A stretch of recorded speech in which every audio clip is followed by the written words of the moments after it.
تمام.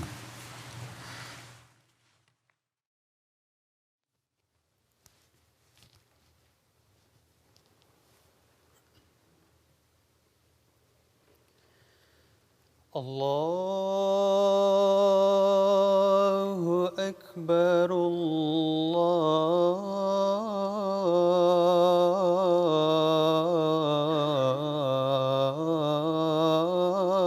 الله أكبر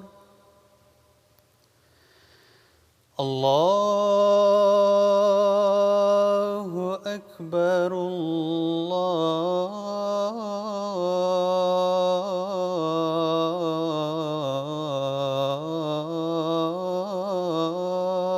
الله أكبر.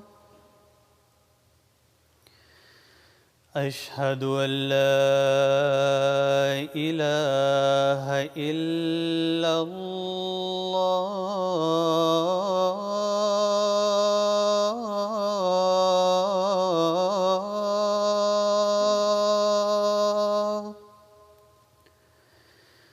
أشهد أن لا إله إلا الله.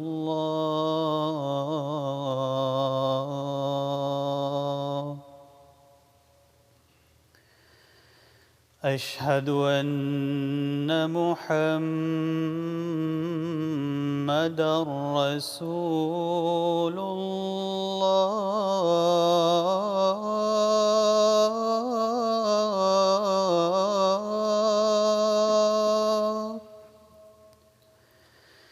أشهد أن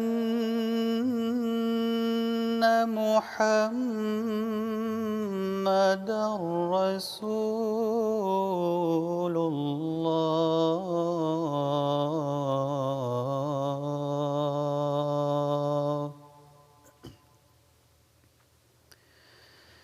حي على الصلاة.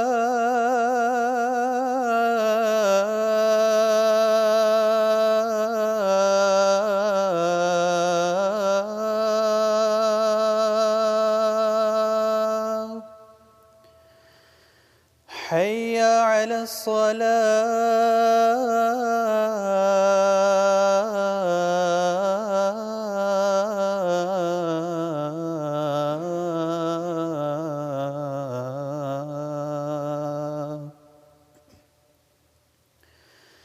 حي على الفلاح.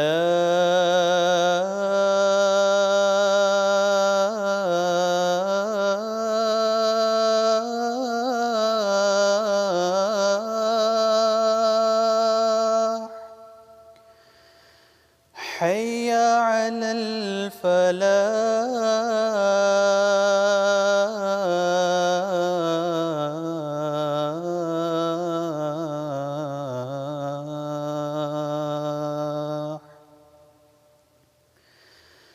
الله أكبر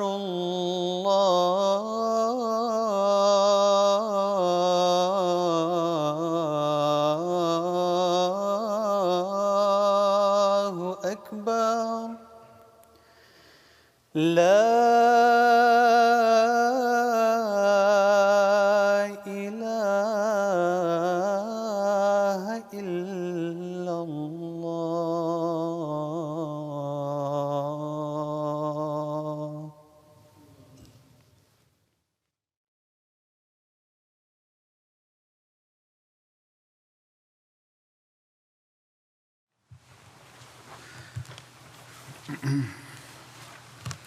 السلام عليكم ورحمة الله.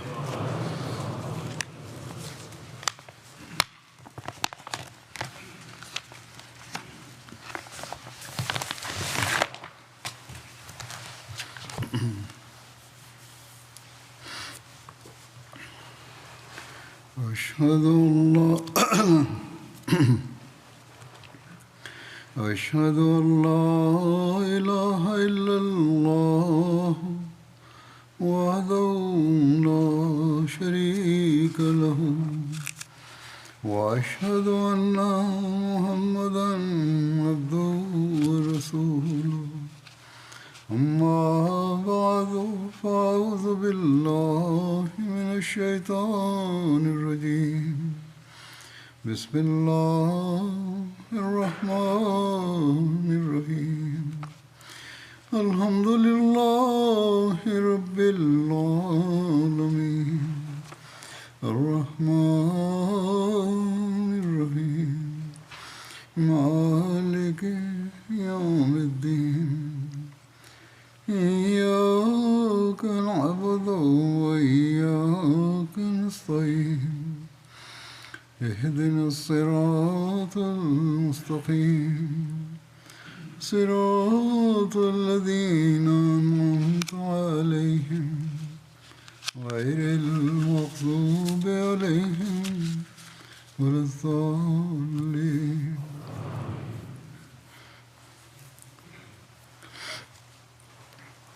جنگ احد کے واقعات کے ضمن میں کچھ اور واقعات پیش ہیں جس سے حضرت صلی اللہ علیہ وسلم کی سیرت کے خوبصورت پہلوؤں کا مزید پتہ چلتا ہے. حضرت جابر بن عبداللہ بیان کرتے ہیں کہ حضرت عبداللہ بن عمر جب فوت ہوئے تو ان پر قرض تھا. میں نے نبی صلی اللہ علیہ وسلم سے مدد طلب کی. آپ صلی اللہ علیہ وسلم نے ان کے قرض خواہوں کو آپ ان کے قرض خواہوں کو سمجھائیں کہ وہ ان کے قرض میں سے کچھ کمی کر دیں. تو نبی صلی اللہ علیہ وسلم نے ان سے اس خواہش کا اظہار کیا مگر انہوں نے کمی نہیں کی قرض دینے والوں نے. تب نبی صلی اللہ علیہ وسلم نے مجھے فرمایا کہ جاؤ اور اپنی کھجوروں کی ہر ایک قسم کو الگ الگ رکھو. مختلف قسم کی کھجوریں ہیں ان کو الگ الگ ڈھیر لگاتے جاؤ. کہتے ہیں اجوا کھجور کی قسم کو علیحدہ رکھنا اور اس کو بن زید کھجور کی قسم کو علیحدہ. پھر مجھے پیغام بھیجنا.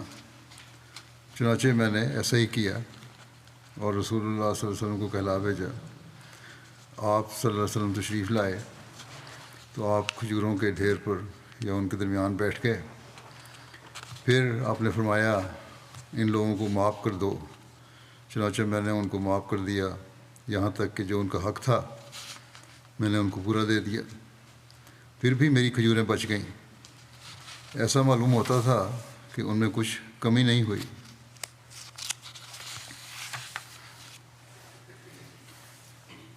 حضرت صلی اللہ علیہ وسلم نے احد کے شہیدوں کے لیے دعا کی کہ اے خدا احد کے شہیدوں کے پسماندگان کے لیے اچھے خبرگیر پیدا فرما.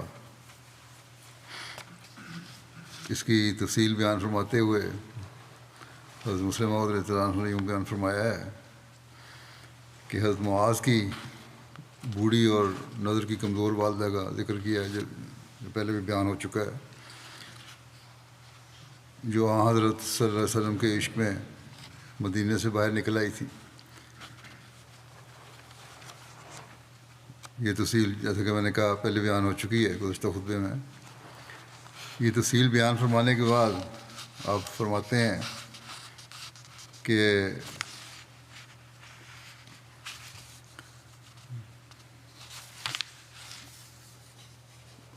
حضرت صلی اللہ علیہ وسلم نے اپنی سواری رکوا کر جب بڑھیا کو دیکھا تو بڑھیا سے ان کے بیٹے کی شہادت کا افسوس کیا. آپ فرماتے ہیں کہ دیکھو ان واقعات پر غور کرو اور دیکھو کہ آپ صلی اللہ علیہ وسلم کو کتنا زیادہ احساس تھا کہ جس کسی کو تکلیف پہنچتی ہے اس کے ساتھ ہمدردی کی جائے. اس کے بعد آپ نے اس بڑھیا سے فرمایا تم بھی خوش ہو اور دوسری تمام بہنوں کو بھی جن کے رشتہ دار لڑائی میں شہید ہو گئے ہیں یہ خوشخبری سنا دو کہ ہمارے جتنے آدمی آج شہید ہوئے ہیں اللہ تعالیٰ نے ان سب کو جنت میں اکٹھا رکھا ہے. اور سب نے اللہ تعالیٰ سے دعا کی کہ اے خدا ہمارے پسماندگان کی خبرگیری رکھیو. اس کے بعد یہ بتانے کے بعد آپ صلی اللہ علیہ وسلم نے خود بھی دعا کی کہ اے خدا احد کے شہیدوں کے پسماندگان کے لیے اچھے خبرگیر پیدا فرما.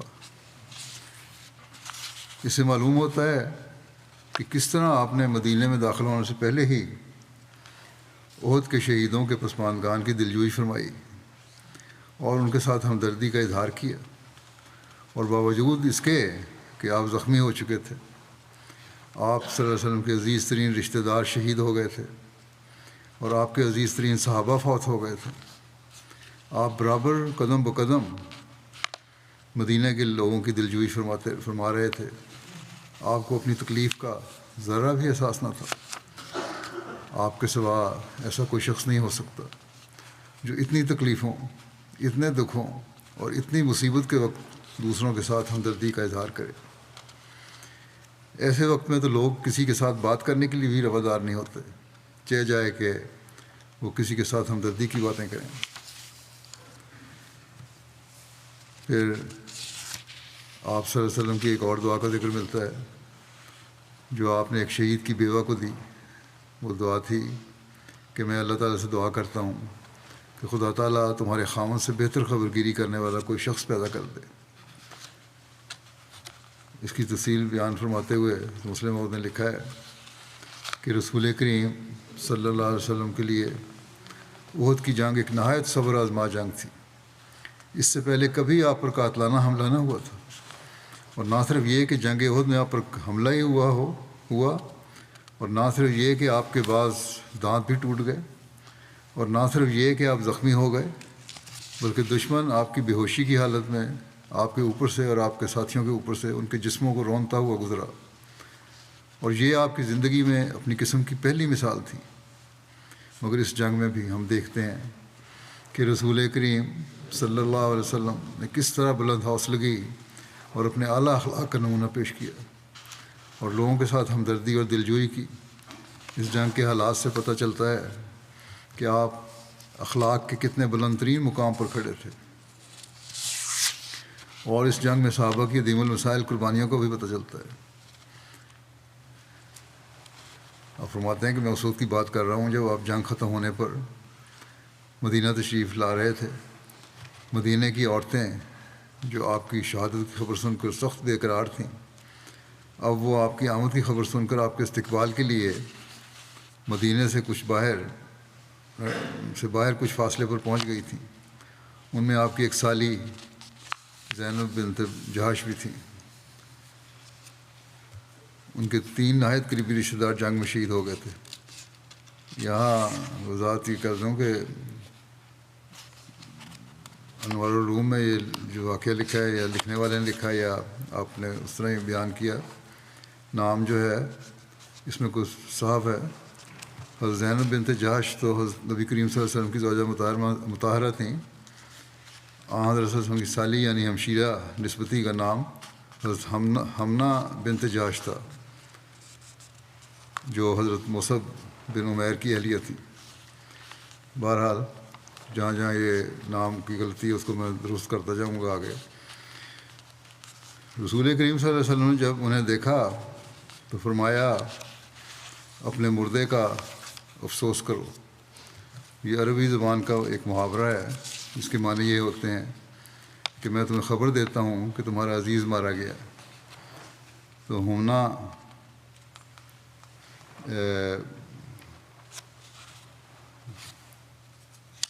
کا اصل نام تھا حمنہ بنت جہش نے عرض کیا، یا رسول اللہ صلی اللہ علیہ وسلم کس مردے کا افسوس کروں؟ آپ نے فرمایا تمہارا ماموں حمزہ شہید ہو گیا۔ یہ سن کر حضرت زینب یا حمنہ نے انا للہ و انا الیہ راجعون پڑھا اور پھر کہا اللہ تعالیٰ ان کے مدارج بلند کرے، وہ کیسی اچھی موت مرے ہیں۔ اس کے بعد آپ نے فرمایا اچھا اپنے ایک اور مرنے والے کا افسوس کر لو۔ تو حمنہ نے عرض کیا یا رسول اللہ صلی اللہ علیہ وسلم کس کا؟ آپ نے فرمایا تمہارا بھائی عبداللہ بن جہش بھی شہید ہو گیا۔ حمنہ نے پھر انا للہ و انا الیہ راجعون پڑھا اور کہا الحمدللہ وہ تو بڑی اچھی ہی موت مرے ہیں۔ آپ نے پھر فرمایا حمنہ اپنے ایک اور مردے کا افسوس کرو۔ اس نے پوچھا یا رسول اللہ صلی اللہ علیہ وسلم کس کا؟ آپ نے فرمایا تیرا خاوند بھی شہید ہو گیا۔ یہ سن کر ہمنا کی آنکھوں سے آنسو روا ہوں گے، اور اس نے کہا ہائے افسوس۔ یہ دیکھ کر رسول کریم صلی اللہ علیہ وسلم نے فرمایا دیکھو عورت کو اپنے خاوند کے ساتھ کتنا گہرا تعلق ہوتا ہے۔ جب میں نے زینب کو اس کے ماموں کے شہید یا ہمنا کو اس کے ماموں کے شہید ہونے کی خبر دی تو اس نے پڑھا انا للہ و انا الیہ راجعون۔ جب میں نے اسے اس کے بھائی کے شہید ہونے کی خبر دی تو اس نے پھر بھی انا للہ و انا الیہ راجعون پڑھا۔ لیکن جب میں نے اس کے خاوند کے شہید ہونے کی خبر دی تو اس نے ایک آہ بھر کر کہا ہائے افسوس، اور وہ اپنے آنسوؤں کو روک نہ سکی اور گھبرا گئی۔ پھر آپ نے فرمایا عورت کو ایسے وقت میں اپنے عزیز ترین رشتہ داروں اور خونی رشتہ دار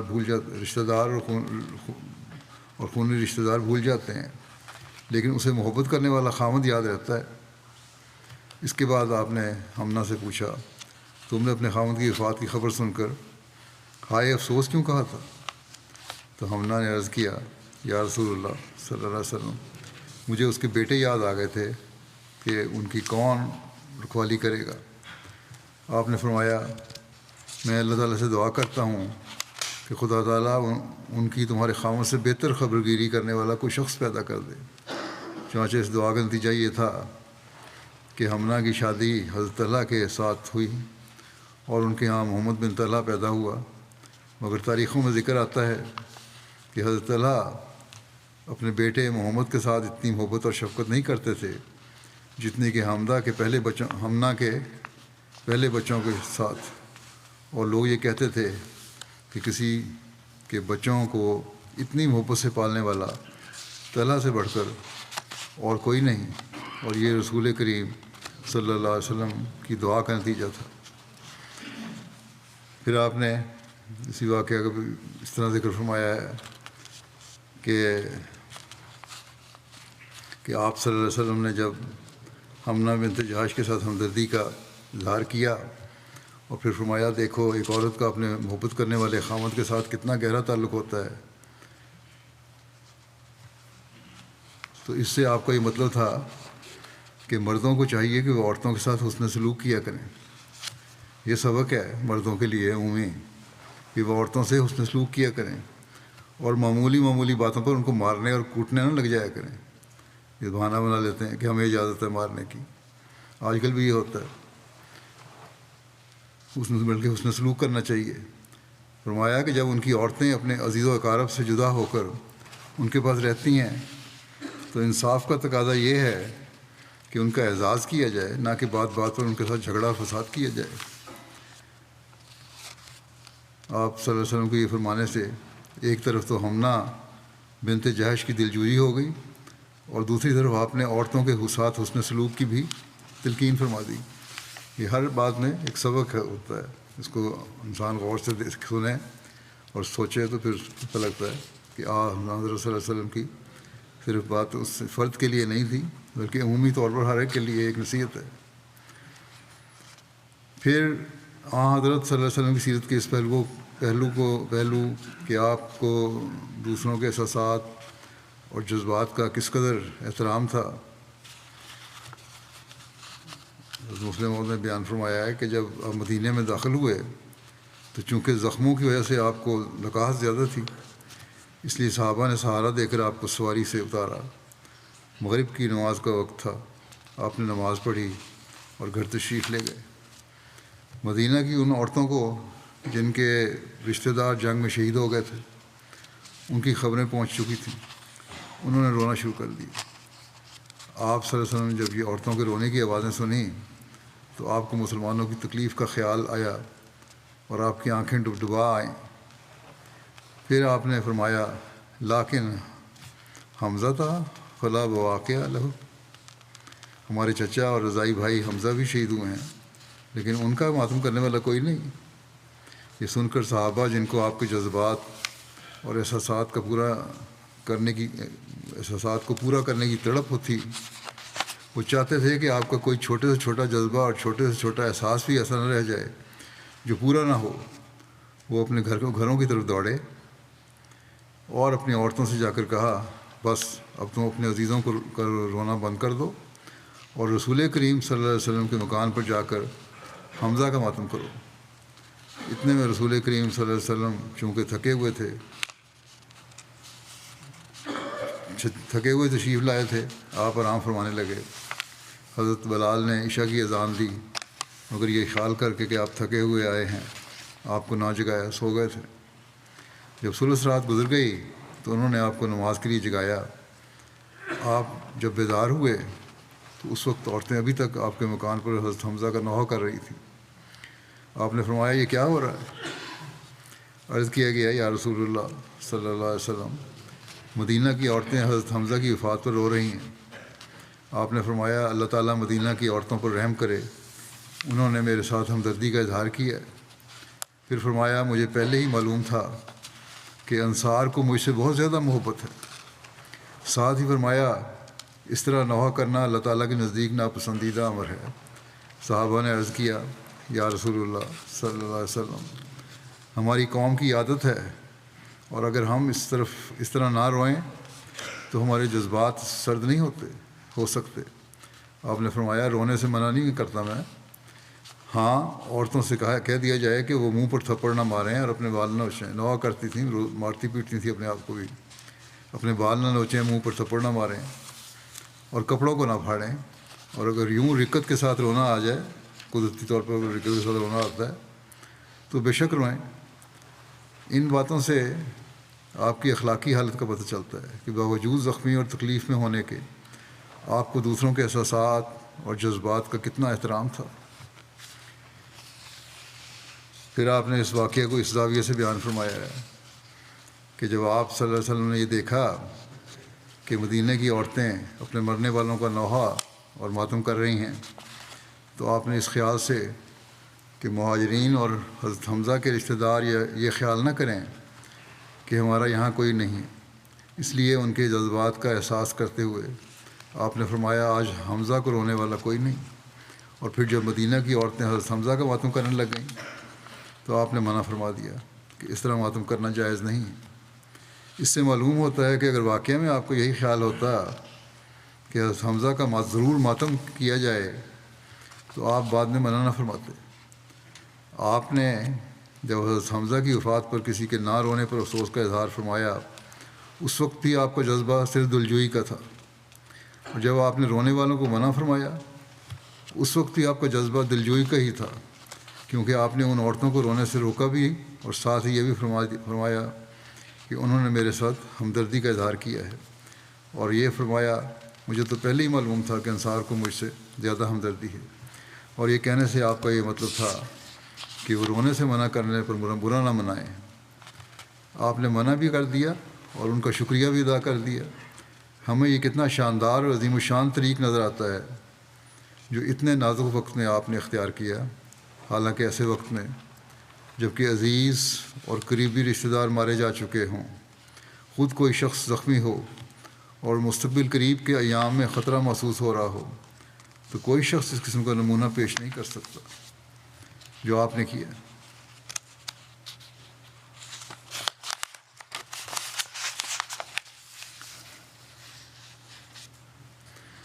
تاریخی کتب میں ان صحابہ کا ذکر جن کی تلواروں نے احد کی جنگ میں حق ادا کیا یوں ملتا ہے کہ جب نبی کریم صلی اللہ علیہ وسلم گھر میں داخل ہوئے تو اپنی بیٹی فاطمہ کو تلوار پکڑاتے ہوئے فرمایا اغسلی ان ھذا دمہ یا بنیۃ واللہ لقد صدقنی اليوم، اے میری پیاری بیٹی اس تلوار پر لگے خون کو دھو ڈال، اللہ کی قسم آج تو اس تلوار نے حق ادا کر دیا۔ پھر حضرت علی نے بھی حضرت فاطمہ کو اپنی تلوار تھماتے ہوئے کہا کہ اس تلوار پر لگے خون کو بھی دھو ڈالو۔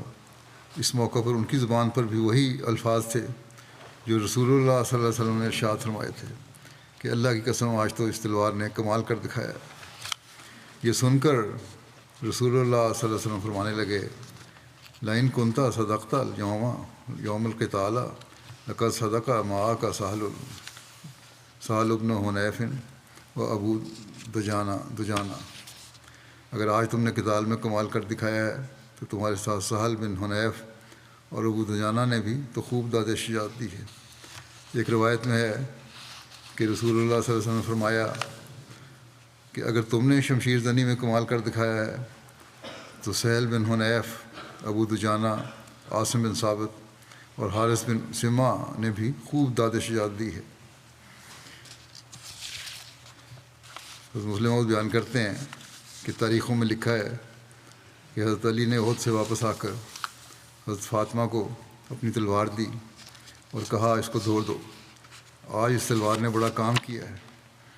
رسول کریم صلی اللہ علیہ وسلم حضرت علی کی یہ بات سن رہے تھے۔ آپ نے فرمایا علی تمہاری ہی تلوار نے کام نہیں کیا، اور بھی بہت سے تمہارے بھائی ہیں جن کی تلواروں نے جوہر دکھائے ہیں۔ آپ نے 6-7 صحابہ کے نام لیتے ہوئے فرمایا ان کی تلواریں تمہاری تلوار سے کم تو نہ تھیں۔ غرض آپ نے یہ بھی برداشت نہ کیا کہ آپ کا داماد کوئی ایسی بات کرے جس سے دوسرے صحابہ کے دلوں کو ٹھیس پہنچے۔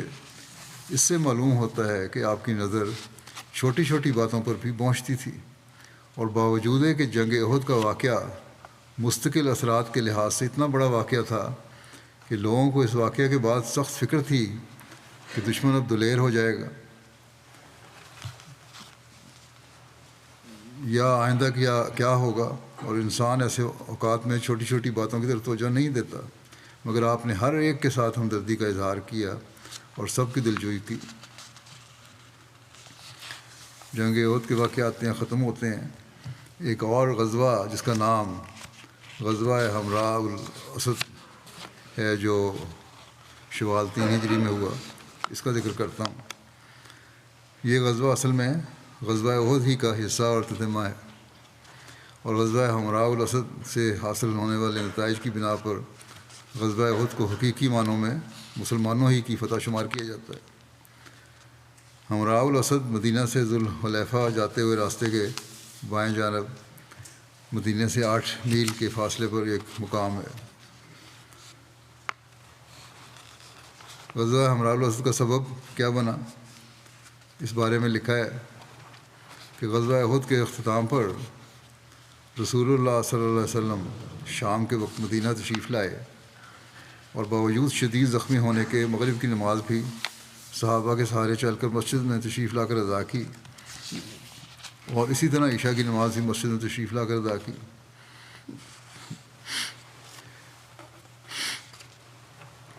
نماز عشاء کے بعد نبی کریم صلی اللہ علیہ وسلم اپنے گھر تشریف تو لے گئے، لیکن معلوم ہوتا ہے کہ آپ نے یہ ساری رات جاگتے ہوئے ہی گزاری، کیونکہ آپ کو یہ خدشہ تھا کہ ابو سفیان اپنے لشکر کے ساتھ مدینے پر حملہ کرنے کا پروگرام بنا سکتا ہے۔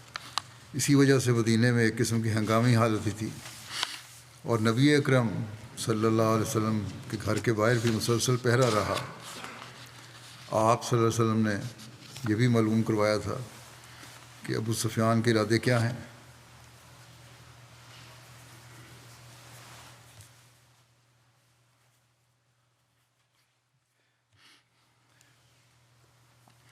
کیا وہ مدینہ پر حملہ کرنے کی تیاری کر رہا ہے؟ ہر چند کہ ابتدائی رپورٹ یہی ملی کہ ابو سفیان بڑی تیزی سے اپنے لشکر کو لے کر مکے کی طرف رواں دواں ہے، لیکن پھر بھی حضرت صلی اللہ علیہ وسلم اس سے غافل نہیں رہے۔ آخرکار نبی کریم صلی اللہ علیہ وسلم کے اندیشے درست ثابت ہوئے، اور رات ابھی پوری طرح ختم بھی نہ ہوئی تھی کہ آپ صلی اللہ علیہ وسلم کو اطلاع مل گئی کہ ابو سفیان اپنے لشکر کے ساتھ مدینے پر حملہ کرنے کے لیے آنے کو تیار ہے۔ ہوا یہ کہ جب مشرکین میدان احد سے واپس ہوئے تو راستے میں جو لوگ بھی ملتے اور جب انہیں جنگ کی خبر ملتی تو وہ طعنہ دیتے کہ نہ تم نے محمد صلی اللہ علیہ وسلم کو قتل کیا، اور نہ مسلمانوں کی عورتوں کو ساتھ لائے، نہ ان کے قیدی لائے، اور نہ ہی کوئی اور مال غنیمت ساتھ لائے ہو، تو کس فتح کی بات کر رہے ہو؟ ان طعنوں کو سنتے سنتے ہی لشکر مدینہ سے کوئی 74 کلومیٹر یا بعض کے نزدیک 55 کلومیٹر دور روحا نامی منزل پر پہنچا اور پڑاؤ کیا۔ تو آپس میں ان لوگوں کی بحث ہونے لگی کہ بات تو واقعی درست ہے کہ نہ ہمارے پاس کوئی قیدی ہے، نہ مال غنیمت ہے، اس لیے یہ بہت ہی برا کام ہے، ہمیں واپس لوٹنا چاہیے اور مدینے پر حملہ کر دینا چاہیے۔ البتہ اسی لشکر میں موجود ایک اور سردار صفوان بن امیہ نے مشورہ دیا کہ ایسا ہرگز نہ کرنا، اس وقت مدینے پر حملہ کرنے کا سوچنا بھی نہ، ورنہ بہت بری طرح شکست کھاؤ گے۔ لیکن ابو سفیان اور اس کے دوسرے ساتھیوں کی اکثریت نے یہی فیصلہ کیا کہ ہمیں مدینے پر حملہ کرنا چاہیے، ورنہ مکہ کیا منہ لے کر جائیں گے۔ ادھر ابو سفیان کے لشکر میں یہ مشاورت جاری تھی کہ فجر کی نماز کے لیے حضرت بلال نے اذان دی اور بیٹھ کر نبی کریم صلی اللہ علیہ وسلم کے باہر تشریف لانے کا انتظار کرنے لگے۔ اتنے میں حضرت عبداللہ بن عمرو بن عوف مزنی نبی کریم صلی اللہ علیہ وسلم کی تلاش کرتے ہوئے آئے۔ جب آپ باہر تشریف لائے تو انہوں نے کھڑے ہو کر آپ صلی اللہ علیہ وسلم کو خبر دی کہ وہ اپنے گھر والوں کی طرف سے آ رہے تھے کہ راستے میں دوران سفر یہ ابو سفیان کے قافلے کے پاس سے گزر کر آ رہے تھے۔ انہوں نے ابو سفیان اور اس کے ساتھیوں کو یہ کہتے ہوئے سنا کہ تم لوگوں نے تو کچھ نہیں کیا، تم لوگوں نے انہیں نقصان نہیں پہنچا،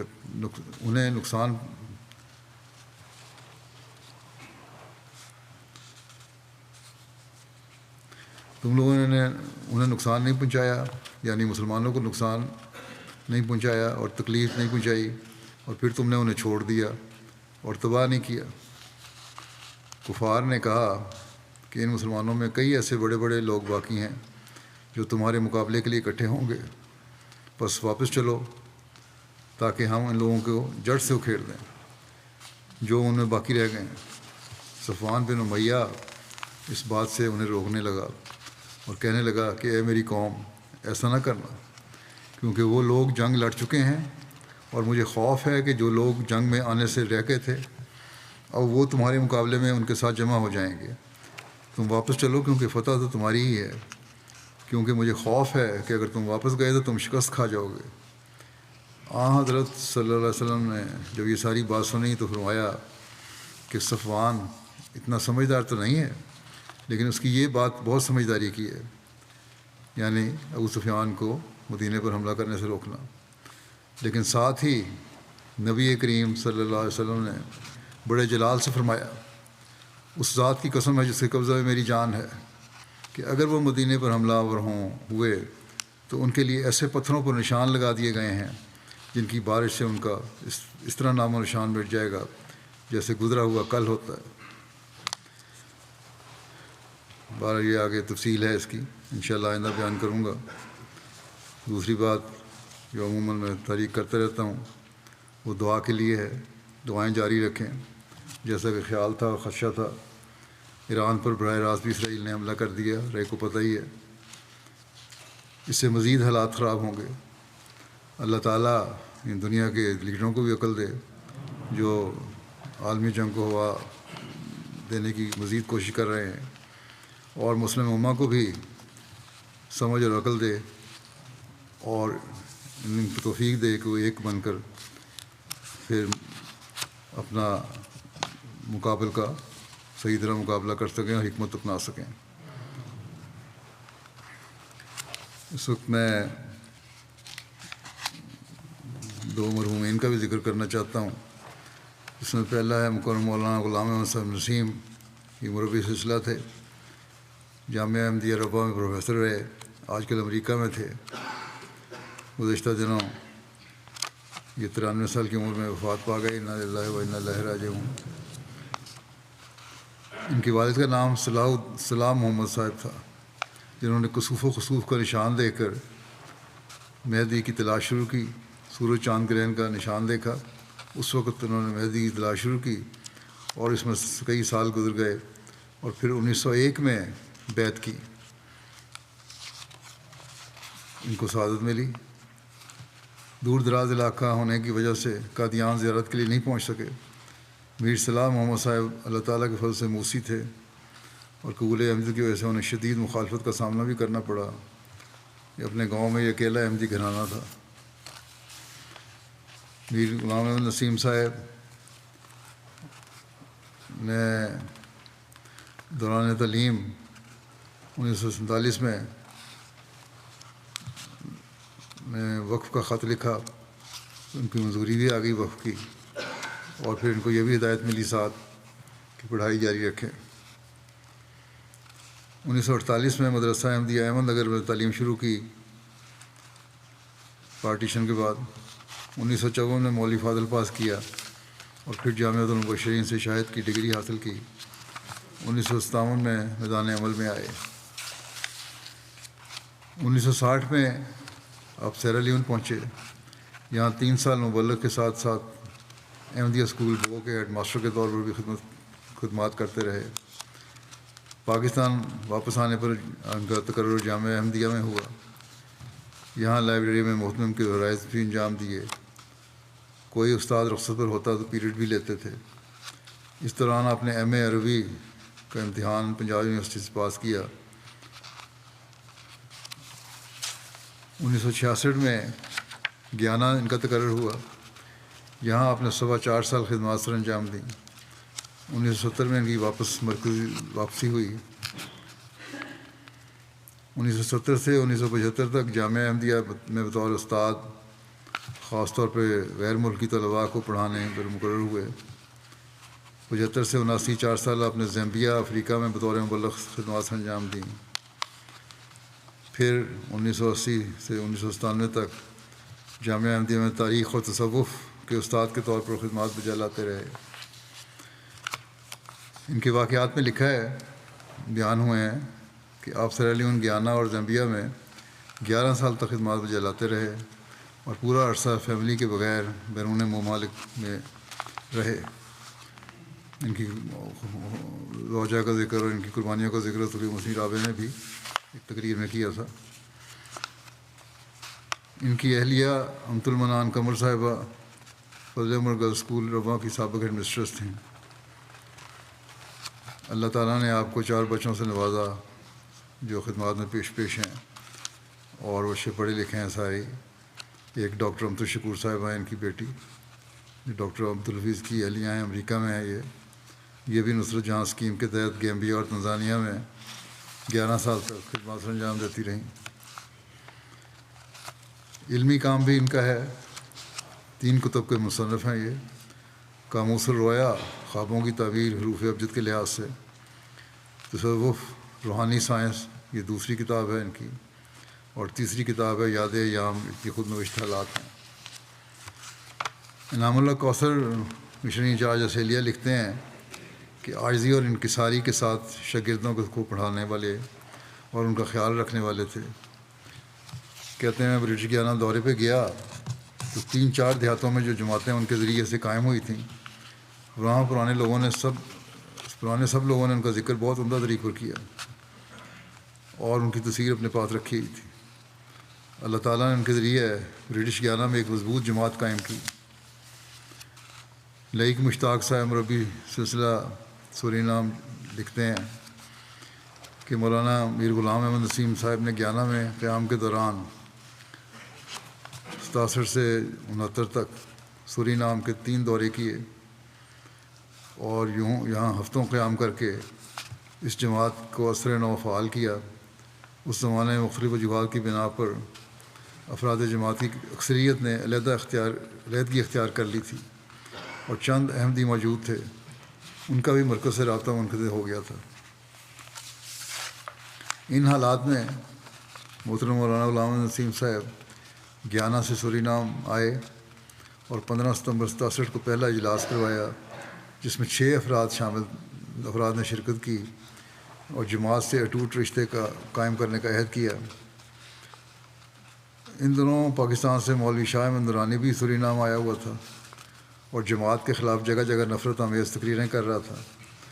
مولانا نسیم صاحب نے بھی متعدد جلسے کر کے اس کے الزامات کے جواب دیے۔ نیز ریڈیو پر صداقت حضرت مسیح علیہ السلام کے حوالے سے 3 پروگرام کیے۔ مئی 1968 میں دوسرے دورے کے دوران زیر تعمیر مسجد کے ساتھ مشن ہاؤس کی بنیاد رکھی اور اس کی تعمیر چند سالوں میں مکمل ہوئی۔ لاہوری جماعت کے امام عبدالرحیم جگو اور سنی جماعت کے امام کو مناظرے کا چیلنج دیا۔ آپ نے فولڈر بھی شائع کیے کئی صداقت حضرت مسیح علیہ السلام پر۔ 21 جون 1968 کو جماعت کے ایک ممبر کے گھر میں منعقدہ مجلس سوال جواب کے دوران شر پسند مسلمانوں نے افراد جماعت پر حملہ کر دیا، اور کہتے ہیں کہ ہیڈ ٹیبل ایک کمرے کے دروازے کے سامنے رکھا ہوا تھا۔ مولانا صاحب کے دائیں بائیں بیٹھے افراد نے آپ کو دھکیل کر کمرے کے اندر کیا اور باہر سے دروازہ بند کر دیا۔ حملہ آوروں نے افراد جماعت کو شدید زد و کوب کیا اور لکڑی کی کرسیاں اٹھا اٹھا کر انہیں ماریں۔ اس واقعے میں مردوں کے علاوہ کئی خواتین بھی شدید زخمی ہوئیں۔ مولانا صاحب کمرے کے اندر سے چلاتے رہے کہ مجھے باہر نکالو، میں بھی ان کا مقابلہ کروں گا۔ بڑے جرأت والے تھے۔ شر پسند مولانا صاحب کا ایک بریف کیس بھی ساتھ لے گئے، جس میں آپ کا پاسپورٹ اور دیگر سامان تھا۔ کئی دن بعد پولیس نے بھی برآمد کیا۔ بہرحال اس واقعے کے بعد آپ نے بھرپور طریق پر پولیس اور متعلقہ افسران سے رابطہ کر کے افراد جماعت کو تحفظ کو یقینی بنانے کی کوشش کی۔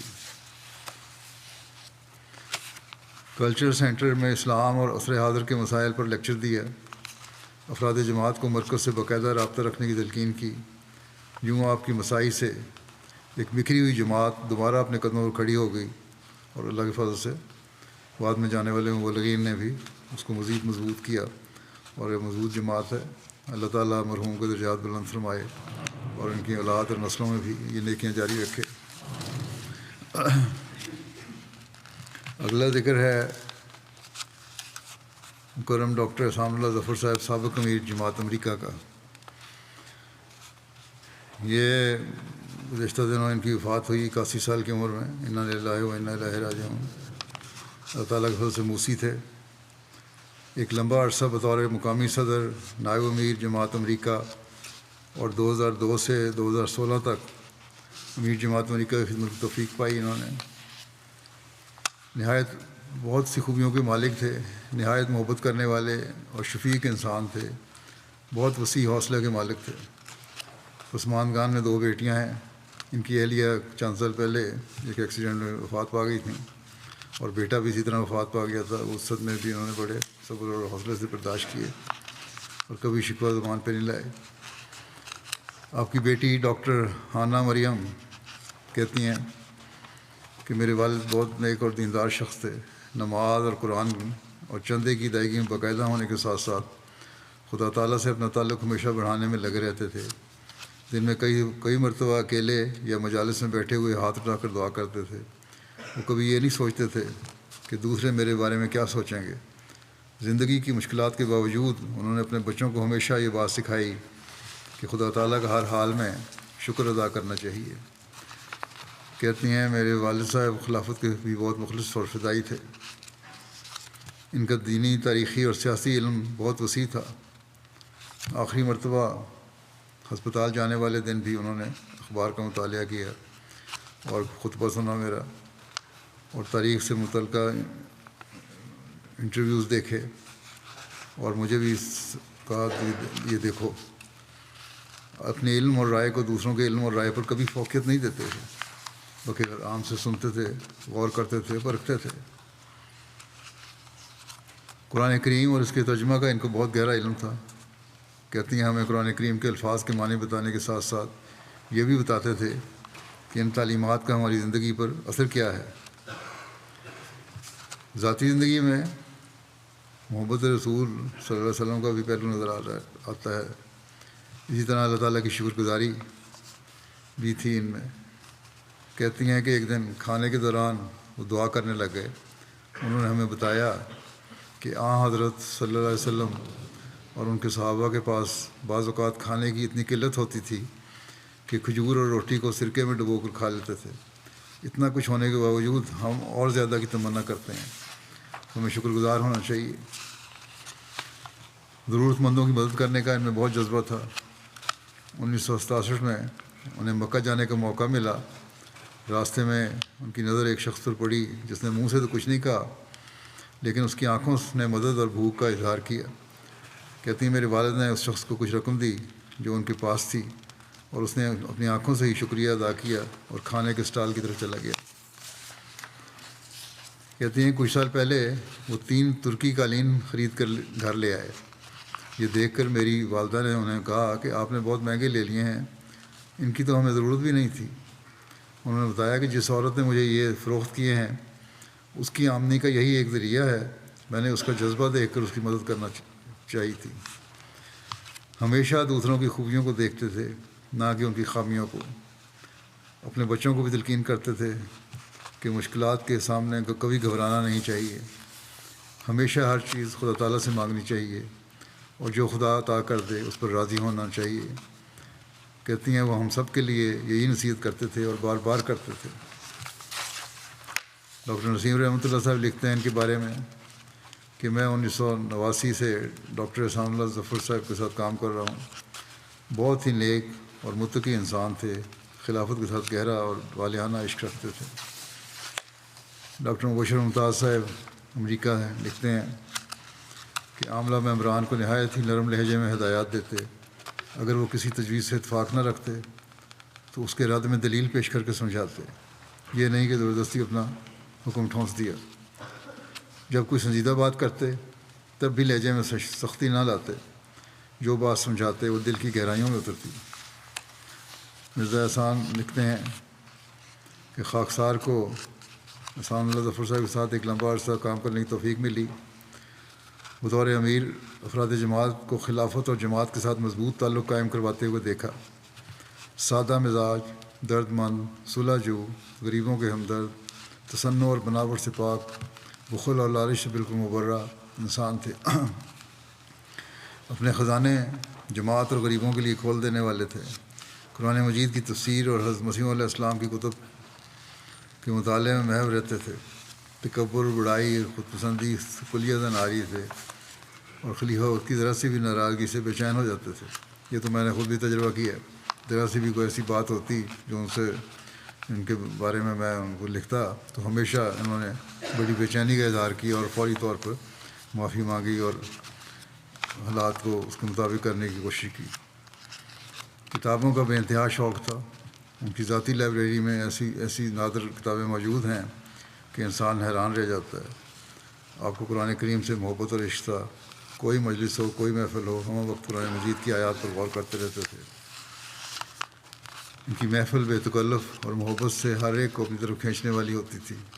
اپنے لیے بطور امیر کبھی کوئی پروٹوکول روا نہیں رکھا، بہت سادہ مزاج آدمی تھے۔ ظہیر باجوہ صاحب لکھتے ہیں کہ ایک دوست نے مجھے بتایا کہ ڈاکٹر احسان اللہ صاحب خاموشی سے مسجد میں آتے، اور جب کوئی نہ ہوتا تو اکیلے مسجد اور باتھ روم کی صفائی کرتے۔ جب ان سے وجہ پوچھی تو انہوں نے کہا اس ذریعے سے مجھے اپنی روح کی صفائی کرنے کا موقع ملتا ہے۔ بہت عاجزی تھی میری۔ لکھتے ہیں کہ ڈاکٹر صاحب کی خدا سے محبت، حضرت صلی اللہ علیہ وسلم سے مقام کا ادراک، حضرت مسیح علیہ السلام سے ان کی محبت اور خلفاء سے ان کی عقیدت مثالی تھی۔ ان کی قرآن کریم سے محبت تو بیان سے باہر ہے۔ کہتے ہیں جب بھی میں کار میں بیٹھتے ہم کٹھے تو قرآن کریم کی CD لگی ہوتی تھی، اور گھر میں ہمیشہ MTA لگا رہتا تھا۔ جب بھی بیت الرحمان آتے تو ہمیشہ MTA تلاوت لگا دیتے۔ ان کے گھر میں ہر طرف قرآن ہی قرآن اور تفاسیر موجود ہیں، اور کتب کی ایک کثیر تعداد قریباً ہر کمرے میں الماریوں میں موجود ہے۔ صرف موجود نہیں ہوتی تھی، ان کا وہ باقاعدگی سے مطالعہ بھی کیا کرتے تھے۔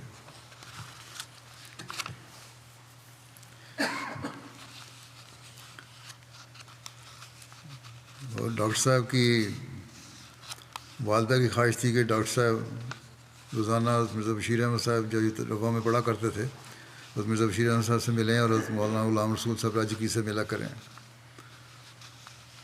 تو اور ان سے دعا کی درخواست کریں۔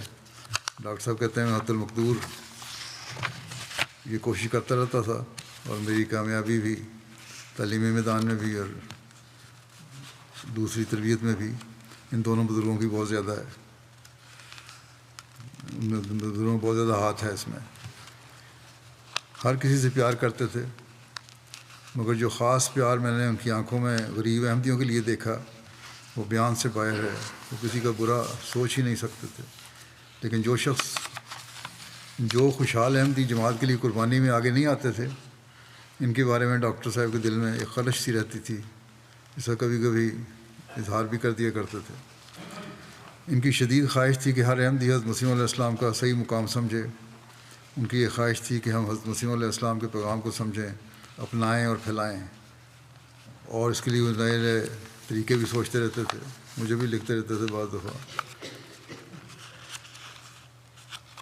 مساجد بنانے کی طرف ان کی بہت توجہ تھی، ان کے زمانے میں کافی مساجد بنی ہیں۔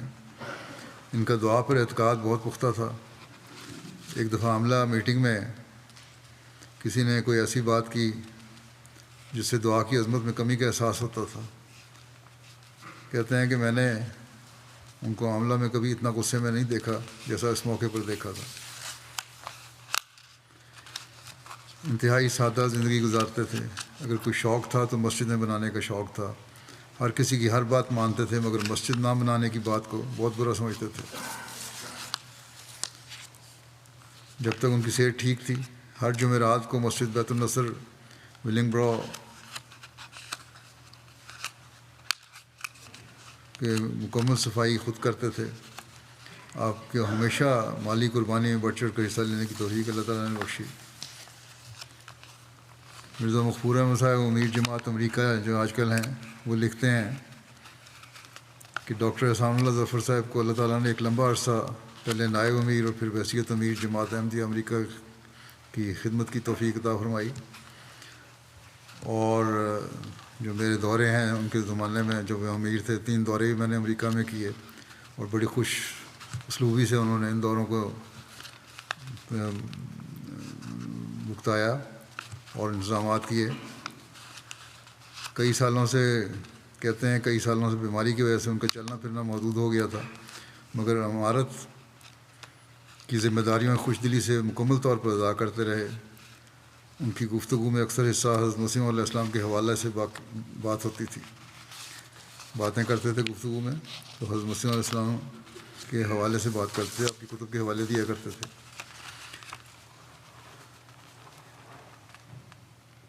اور حضور علیہ السلام سے خاص تعلق کا اظہار ہوتا تھا۔ خلافت کے ساتھ بڑا گہرا اور اطاعت کا تعلق تھا۔ اور پھر لکھتے ہیں، مجھے لکھ رہے ہیں امیر صاحب امریکہ، موجودہ امیر صاحب امریکہ، کہ آپ کے سارے جو ہدایات آتی تھیں ان کو افراد جماعت تک فوراً پہنچانے کی کوشش کرتے تھے۔ بہرحال میں نے بھی دیکھا ہے، جیسا کہ میں نے کہا، خلافت کی اطاعت میں بے مثال تھی۔ اپنی رائے خود چھوڑتے تھے اور بڑی خوش دلی سے چھوڑتے تھے۔ اللہ تعالیٰ ان سے مغفرت و رحم کا سلوک فرمائے، درجات بلند فرمائے، ان کے بچوں کو بھی اللہ تعالیٰ اپنی حفاظت میں رکھے اور ان کی نیکیاں جاری رکھنے کی توفیق عطا فرمائے۔